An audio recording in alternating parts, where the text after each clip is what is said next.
here to discuss the topic, Ukraine, crisis, or is it an opportunity? An opportunity for us to learn, right? And not make the same mistakes again. And I think it's important for us to have a little bit of a background history. Ukraine has strategic advantage because of access to the Black Sea, connecting to Central Asia and Eastern Europe. Apart from the fact that the soil in Ukraine is one of the most fertile in the world, it is home to a vast array of prized resources such as natural gas and metals. Most importantly, Ukraine is a buffer state between the North Atlantic Treaty Organization of NATO states and Russia. In fact, as far back as 1994, then US National Security Advisor Zbigniew Brzezinski espoused that Ukraine could be a good counterweight to Russia. His specific words, I quote, "With Ukraine suborned and then subordinated, Russia becomes an empire." In December of the same year, 1994, the Budapest Memorandum was signed by the United States, Russia, and Britain. There was a commitment to respect the independence and sovereignty and the existing borders of Ukraine, and to refrain from threat or use of force against the country.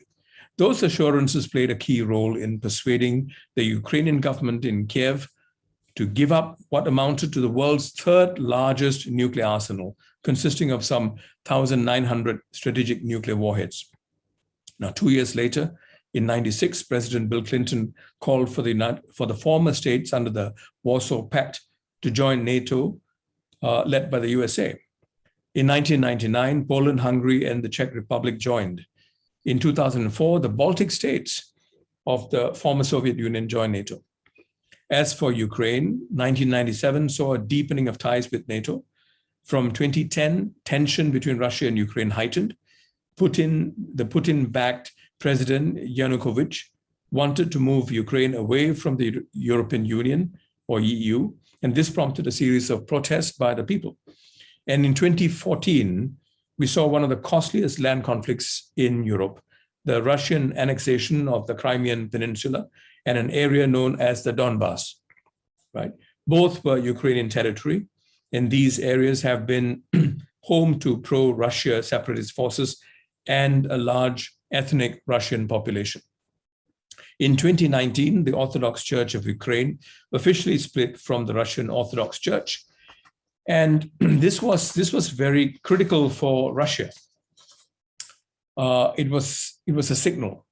In 2020, the Ukrainian president, the current president, Zelensky, meets with the NATO Secretary General and has NATO named as an enhanced opportunities partner. The reaffirmed commitment and Ukraine's expressed interest in becoming a member of NATO were seen as a serious security threat by Russia. On the 24th of February this year, Putin orders Russian forces to enter Ukraine by force. What was declared initially by President Putin as a military exercise has now lasted 36 days and, according to Reuters, taken 5,000 lives, of which 210 were children.